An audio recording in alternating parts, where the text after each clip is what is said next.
Bentrovati al meteo. Si rinforza l'anticiclone che torna dunque ad espandersi sul nostro territorio a garanzia di una giornata di bel tempo. Vediamo il dettaglio di venerdì 9 agosto.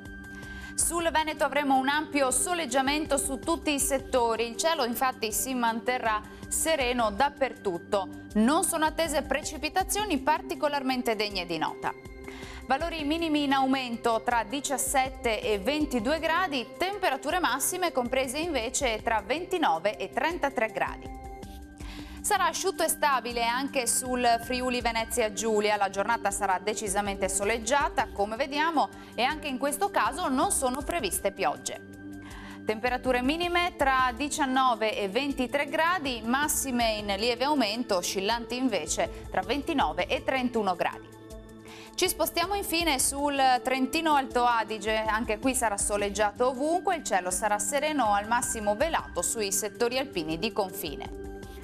Temperature in ripresa, minime tra 18 e 23 gradi, massime sui 33 gradi circa. Bene, dal meteo di Antenna 3 per ora è tutto, arrivederci.